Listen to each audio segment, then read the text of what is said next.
أشهد أن لا إله إلا الله وحده لا شريك له الملك الحق المبين وأشهد أن سيدنا محمدا عبده ورسوله المبعوث رحمة للعالمين أما بعد فيا عباد الله أوصي بنفسي وإياكم بتقوى الله فقد فاز المتقون قال الله تعالى في كتابه الكريم وهو أصدق القائلين ولتكملوا العدة ولتكبروا الله على ما هداكم ولعلكم تشكرون صدق الله العظيم وصدق النبي الكريم ونحن على ذلك من الشاهدين والشاكرين. Hadirin kaum muslimin muslimat yang berbahagia, tiada ungkapan yang pantas terucap di pagi yang cerah ini kecuali syukur alhamdulillahi rabbil alamin. Allah adalah sumber segala pujian. Tiada puja-puji hanya milik Allah. Tiada syukur terucap hanya kepada Allah Subhanahu wa taala. Saat ini kau dipuja-puji manusia karena hartamu, karena kekayaanmu. Sayangnya kau lupa pada pemberimu. Begitu kau tak lagi berpunya dan berharta, manusia mulai meninggalkanmu dan merendahkanmu. Ingat wahai saudaraku, pujian Allah selama-lamanya, pujian manusia hanya sementara. Saat ini kau dipuja-puji karena kedudukanmu, karena pangkatmu, karena jabatanmu. Sayangnya kau lupa pada pemberimu. Begitu kau tak lagi bertahta, manusia mulai meninggalkanmu dan mencelamu. Ingat wahai saudaraku, pujian Allah selama-lamanya, pujian manusia hanya sementara. Saat ini kau dipuja-puji karena kejayaanmu, karena keberhasilanmu, karena kesuksesanmu. Sayangnya kau lupa pada pemberimu. Begitu semua tak lagi melekat padamu, manusia mulai meninggalkanmu dan mencelamu. Ingat wahai saudaraku, pujian Allah selama-lamanya, pujian manusia hanya sementara. Pujian dan ujian adalah dua sisi koin kehidupan yang tak terpisahkan. Ketika kita dipuji, janganlah terlena dalam kesombongan, tetapi gunakanlah sebagai pengingat akan tanggung jawab untuk terus berkembang. Saat diuji, jangan pula putus asa, karena di balik setiap ujian terdapat pelajaran dan kesempatan berharga untuk memperkuat diri. Jangan katakan pada Allah, aku punya masalah besar, tapi katakan pada masalahmu bahwa aku punya Allah yang maha besar. Allahu Akbar, Allahu Akbar, Allahu Akbar, walillahil hamd. Ingatlah, pujian tanpa pujian mungkin membuat kita lupa dan lalai karenanya. Begitupun sebaliknya, ujian tanpa pujian mungkin membuat kita merasa terluka dan merana. Keduanya adalah bagian penting dalam perjalanan kehidupan yang menjadikan kita lebih bijaksana dan tangguh mengarungi samudera kehidupan. Ma'asyiral muslimin wal muslimat yang berbahagia. Nabi Muhammad adalah cahaya kehidupan. Kepadanya kita sampaikan salawat dan salam. Juga kepada para keluarganya, sahabatnya yang mengikrarkan kesediaan dalam berjuang menegakkan ajaran Islam. Kepada Nabi Muhammad kita mohonkan syafaat pada hari ketika lisan tidak lagi mampu berucap, hanya tangan dan kaki yang bersaksi atas apa yang pernah diperbuat. Suatu ketika Rasulullah SAW sedang duduk bersama para sahabat. Lalu beliau bertanya, "Wahai sahabatku, adakah di antara kalian yang tahu siapa manusia yang paling mulia di sisi Allah itu?" Para sahabat menjawab, "Apakah kami ini para sahabatmu ya Rasulullah?" Kemudian Rasulullah tersenyum sambil memandangi wajah sahabatnya satu persatu. "Tentulah kalian mulia, kalian dekat denganku, kalian membantu perjuanganku. Bagaimana mungkin kalian tidak mulia? Tentulah kalian mulia, wahai sahabatku." Lalu Rasulullah SAW merundukkan wajahnya. Kemudian beliau menangis di hadapan para sahabatnya. Lalu para sahabat bertanya, "Mengapa engkau menangis ya Rasulullah?" Perlahan-lahan Rasulullah mengangkat wajahnya. Terlihat jelas air mata berlinang membasahi pipinya. Lalu beliau berkata, "Wahai sahabatku, tahukah kalian siapa yang mulia itu? Mereka adalah manusia-manusia yang akan lahir jauh setelah wafatku nanti. Mereka begitu mencintai Allah dan Rasulnya. Dan tahukah kalian siapa mereka? Mereka tidak pernah memandangku. Mereka tak pernah melihat wajahku. Mereka tak hidup denganku seperti kalian ini. Tapi mereka begitu rindu kepadaku. Mereka begitu cinta kepadaku. Dan saksikanlah wahai sahabatku semua, aku pun rindu kepada mereka. Mereka yang mulia itu adalah umatku." Sontak Rasulullah meneteskan air matanya. Para sahabat pun ikut menangis bersamanya. Sallallahu ala Muhammad, sallallahu alaihi wasallam, sallallahu ala Muhammad, sallallahu alaihi wasallam. Hadirin kaum muslimin muslimat yang berbahagia, Ramadan adalah madrasatul hayat, sekolah kehidupan. Ramadan adalah syahrul riyadhah, bulan latihan, bulan pendidikan, penempaan dan pembinaan. Di mana-mana orang berlatih, tujuan utamanya adalah untuk menang. Orang berlatih voli supaya ketika bertanding ia menang voli. Orang berlatih badminton supaya ketika bertanding ia berharap menang badminton. Orang berlatih bela diri agar ketika bertanding ia berharap menang bela diri. Begitu juga halnya dengan rangkaian ibadah Ramadan kemarin yang kita kerjakan, agar kita semakin terasah, terarah dan terbiasa dalam mengendalikan hawa nafsu kita selama 11 bulan ke depan lamanya. Jika kata mereka hari ini adalah hari kemenangan, pertanyaannya adalah, sebenarnya kita menang dari siapa? Siapa sejatinya yang kita lawan? Sebenarnya kita tengah merayakan kemenangan atau jangan-jangan kekalahan? Kemenangan siapa sebenarnya yang tengah kita rayakan ini? Kemenangan diri kita sendiri atau kemenangan setan dan hawa nafsu kita yang tak terkendali meski berada di bulan Ramadan kemarin? Jawabnya adalah ada pada diri kita masing-masing. Oleh karena itu, sejatinya setiap harinya di 11 bulan ke depan adalah syuhurul jihad wal kifah, bulan-bulan jihad dan perjuangan bagi kita semua.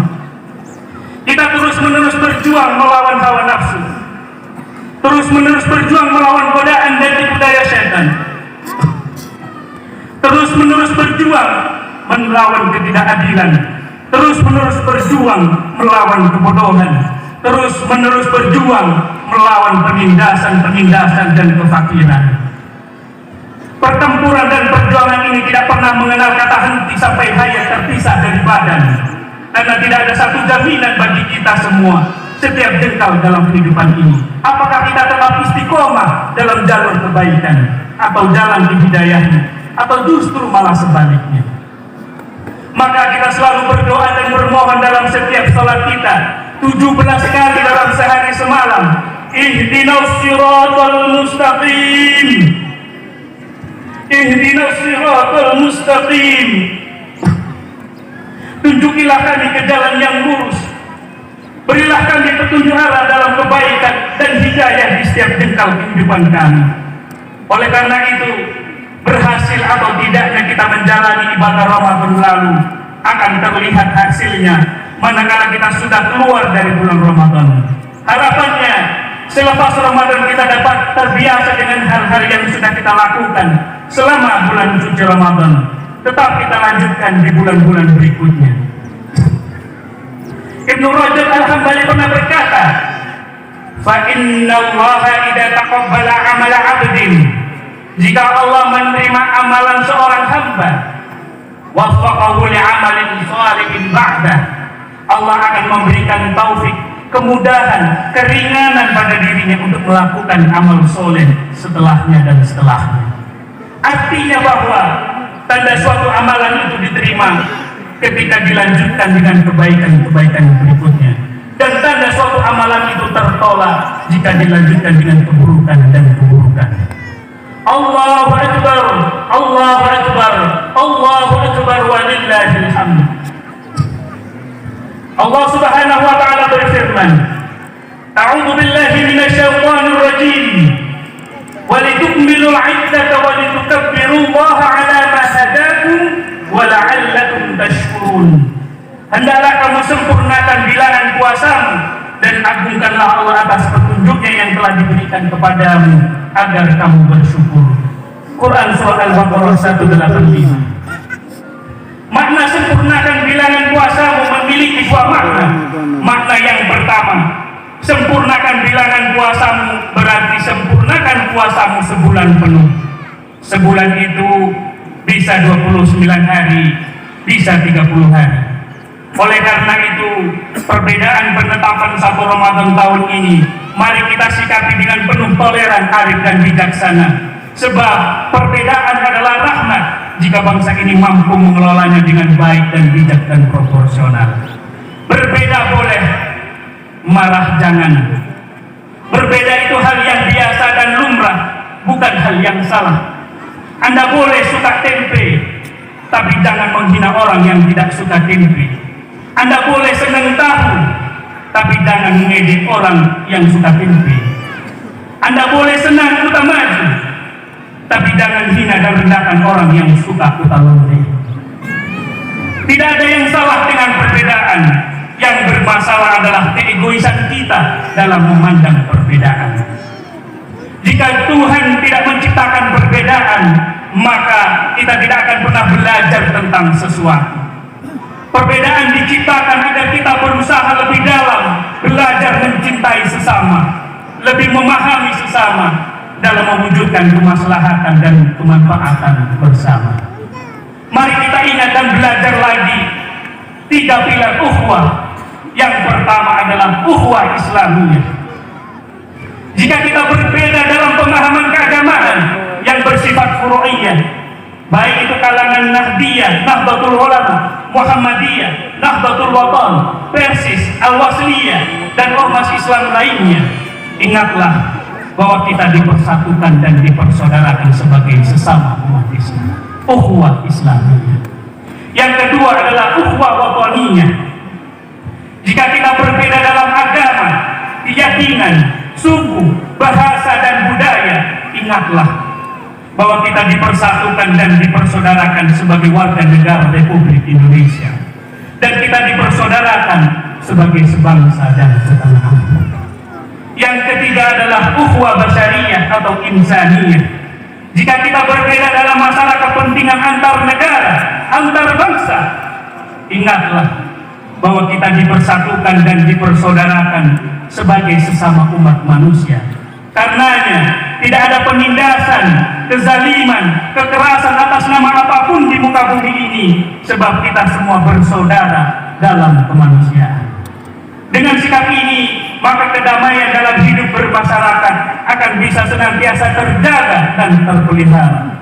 Jauh-jauh hari Rasulullah SAW mengingatkan, masalul mu'minina fi tawaddihim wa tarahumihim wa ta'atufihim. Perumpamaan orang-orang mukmin dalam sikap saling mencintai, mengasihi dan menyayangi. Masalul jasadi idza istaka minhu adu tada'ala wasairul jasadi bisahari wal huma.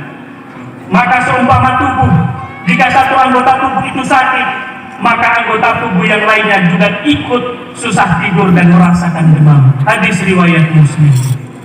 Lalu makna yang kedua, walitukmilul iddata, hendaklah kamu sempurnakan bilangan puasamu. Artinya adalah bahwa kita sempurnakan nilai dan semangat puasa kita sampai di luar Ramadan, bahkan sampai Ramadan berikutnya. Meski Ramadan telah berakhir, tapi puasa jangan pernah selesai. Kenapa demikian? Karena tangan kita, jari jemari kita harus tetap berpuasa, dari mengambil barang yang bukan milik kita, tidak korupsi, tidak suap, tidak menyebar berita bohong melalui postingan-postingan di gadget kita. Meski Ramadan telah selesai, lisan kita tetap berpuasa dari berkata buruk, mencela, memaki, mengadu domba, menggosip, memprovokasi dan ujaran kebencian lainnya. Meski Ramadan telah berakhir, perut kita tetap berpuasa dari mengkonsumsi barang-barang dan makanan yang haram. Meski Ramadan telah berakhir, kaki kita tetap berpuasa untuk tidak melangkah dan menuju ke tempat-tempat maksiat, ke tempat-tempat yang dilarang agama. Meski Ramadan telah berakhir, hati dan sikap kita tetap berpuasa untuk tidak berlaku sombong, iri, dengki, pamer alias flexing, pamer harta kekayaan, mengumbar kemewahan, sedang di luar sana masih banyak saudara-saudara kita yang berkekurangan, bahkan hidup di bawah garis kemiskinan. Ingatlah satu hal, wahai saudaraku, bahwa hartamu, kekayaanmu, kemewahanmu, jabatanmu, pangkatmu saat ini yang tengah kau nikmati, itu adalah titipan darinya, yang sewaktu-waktu si pemilik bisa saja mengambilnya kapan dia mau. Pertanyaannya adalah, siapakah kita akan hal itu? Maka tanamkan dalam diri kita bahwa semua yang ada pada diri kita hari ini sejatinya adalah titipan, bukan kepemilikan. Sebab salah satu kesalahan terbesar manusia adalah selalu merasa memiliki, bukan merasa dititipi. Hadirin kaum muslimin muslimat yang berbahagia, salah satu impian dan cita-cita terbesar kita dalam Ramadan kemarin, bahkan dalam kehidupan ini adalah meraih ampunan dan ridha Allah Subhanahu wa Ta'ala.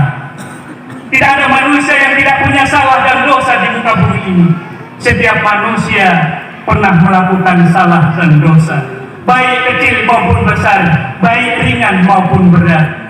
Kullu bani Adam khata'un, setiap anak Adam pernah berbuat salah. Wa khairul khata'ina tawwabun, dan sebaik-baik mereka yang berbuat salah, mereka lah yang segera bertaubat. Perlu diingat bahwa terkadang manusia harus mengetahui terlebih dahulu arti kesalahan untuk memahami arti sebuah kebenaran. Sama halnya seperti manusia mengalami terlebih dahulu kesedihan untuk merasakan arti sebuah kebahagiaan, mengalami sakit terlebih dahulu untuk merasakan betapa nikmatnya arti sebuah kesehatan, mengalami keterpisahan terlebih dahulu untuk merasakan betapa berharganya sebuah kebersamaan. Allah sediakan Ramadan sebagai syahrul taubat, bulan taubat bagi hamba-hambanya yang ingin kembali kepadanya. Sebab apa? Sebab taubat itu berasal dari bahasa Arab, taba yatubu, taubatan, yang berarti kembali. Kembali kepada jalannya, kembali kepada jalur yang ditetapkan Allah Subhanahu wa Ta'ala. Barangkali selama 11 bulan yang lalu kita sedang jauh-jauhnya dari jalan Allah Subhanahu wa Ta'ala, maka Ramadan adalah momentum mendekatkan diri kepadanya, Mungkin selama 11 bulan yang lalu kita sedang sibuk-sibuknya dengan dunia kita, sehingga bahkan melanggar ketentuan-ketentuan darinya. Maka kita kembali kepada jalurnya, kembali kepada relnya. Sebab ibarat kereta api, ketika sudah keluar dari relnya, maka yang terjadi adalah tabrakan demi tabrakan, kehancuran demi kehancuran. Begitulah kiranya gambaran kehidupan kita ketika sudah jauh keluar dari lintasan dan rambu-rambu ketentuan Allah Subhanahu wa Ta'ala. Namun sayang, sungguh sayang, masih banyak saudara-saudara kita yang tak menjadikan Ramadan kemarin sebagai momentum dan peluang emas untuk kembali kepadanya, memohonkan ampunannya. Baginya Ramadan tidak Ramadan sama saja, tak ada bedanya seperti hari-hari biasanya. Padahal Rasulullah SAW pernah mengingatkan dengan keras dan jelas, "Ragiba anhu 'abdi," celakalah seorang hamba, dakhala alaihi Ramadan falam yughfar lahu. Dia mendapati bulan Ramadan, bahkan Ramadan telah berlalu, sementara dosa-dosanya belum diampuni. Pertanyaannya, kenapa dosa-dosanya tak diampuni? Jawabnya adalah karena mereka tak menjadikan Ramadan sebagai peluang berharga untuk bertobat kepada Allah Subhanahu wa Ta'ala. Maka sungguh merugilah bagi mereka yang demikian itu. Bayangkan wahai saudaraku, di saat Allah membagikan dan mengobrol golden tiket ampunannya, segudang pahala untuk hambanya di bulan suci Ramadan kemarin, mereka justru tak menghiraukannya. Mereka justru tak menyambutnya dengan penuh antusias. Bahkan mereka menghindar dan berpura-pura tak mendengar ajakan Allah Subhanahu wa Ta'ala. Ya ayyuhalladzina amanu kutiba alaikumussyam.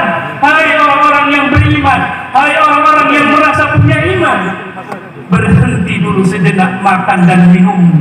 Berhenti dulu sejenak makan dan minummu. Tetapi apa yang terjadi? Mereka tak menghiraukan panggilan Allah itu. Mereka tak menggubris panggilan Allah tersayang itu. Mereka tuli terhadap panggilan Allah Subhanahu wa Ta'ala. Na'udzubillah summa na'udzubillah min dzalik. Padahal jika mereka mau sedikit saja berpikir bahwa tidak ada jaminan baginya dapat bersua lagi dengan Ramadan tamu agung Allah di tahun-tahun mendatang, sungguh betapa sombongnya mereka, betapa meruginya mereka, betapa bodohnya mereka yang tak menggunakan akalnya. Di bulan Ramadan yang penuh berlimpah pahala dan ampunannya, itu pun dia tak mendapatkan ampunannya. Bagaimana di bulan-bulan lain di luar bulan suci Ramadan? Na'udzubillah summa na'udzubillah min dzalik. Padahal Allah sangat mencintai orang-orang yang kembali kepadanya, bersimpuh, bertaubat, menghadap kepadanya. Innallaha yuhibbut tawwabin wa yuhibbul mutatahhirin. Sesungguhnya Allah mencintai hamba-hambanya yang bertobat dan mensucikan diri. Hadirin kaum muslimin muslimat yang dirahmati Allah, satu ketika Rasulullah SAW didatangi malaikat Jibril alaihi salam menyampaikan informasi. Kata malaikat Jibril kepada Rasulullah, "Ya Muhammad, man taba min ummatika qabla mautihi bi sanah, qubilat taubatuhu." Wahai Muhammad, barang siapa di antara umatmu yang bertobat 1 tahun sebelum ajalnya tiba, maka diterimalah taubatnya. Faqala, Rasulullah menjawab, "As-sanah li ummati katsirah." Jibril, 1 tahun itu terlalu lama untuk umatku. Terlalu lama Jibril. Mohonlah dispensasi. Ya Muhammad, man taba min ummatika qabla mautihi bi syahr, qubilat taubatuhu. Ya Muhammad, barang siapa di antara umatmu yang bertaubat 1 bulan sebelum datang ajalnya, maka diterimalah taubatnya. Kata Nabi, "Asyhadu li ummati katsir ya Jibril." 1 tahun 1 bulan itu juga masih lama ya Jibril. Kembali Jibril menghadap kepada Allah dan kembali lagi menghadap Rasulullah dan berkata, "Ya Muhammad, man taba min ummatika qabla mauti bi jumu'ah, qubilat taubatuhu." Barang siapa di antara umatmu yang bertobat 1 Jumat sebelum ajalnya tiba wahai Muhammad, kubilat taubatmu. Nabi pun masih memperjuangkan pertaubatan kita, Bapak Ibu semua. Al-Jumu'ah li ummati kasir. Satu Jumat itu masih terasa lama ya Jibril. Ya Muhammad, man taba min ummati qabla mautih bi yaumin qubila taubatuhu. Barang siapa di antara umatmu yang bertobat satu hari sebelum ajalnya tiba, diterimalah taubatnya. Kata Nabi lagi-lagi, satu hari itu masih lama Jibril, masih lama untuk umatku Jibril. Ya Muhammad, man taba min ummatika qabla mautihi bisa qubila taubatuhu. Ya Muhammad, barang siapa di antara umatmu yang bertobat 1 jam sebelum datang wafatnya, sebelum datang ajalnya, qubila taubatuhu, maka diterimalah taubatnya. 1 jam itu juga masih lama Jibril.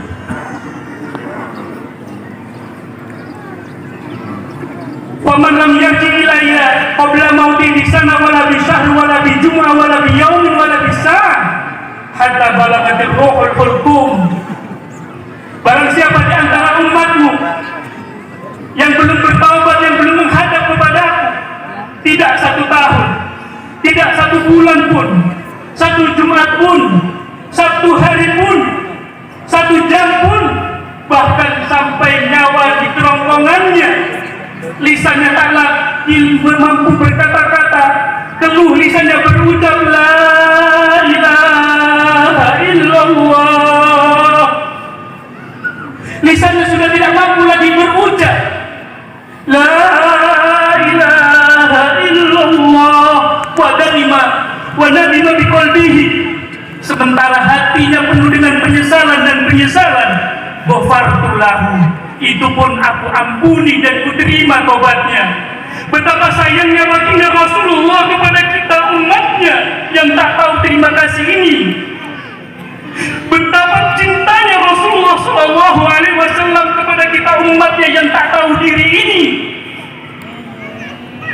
Betapa lembutnya hati Rasulullah SAW kepada umatnya yang keras kepala ini.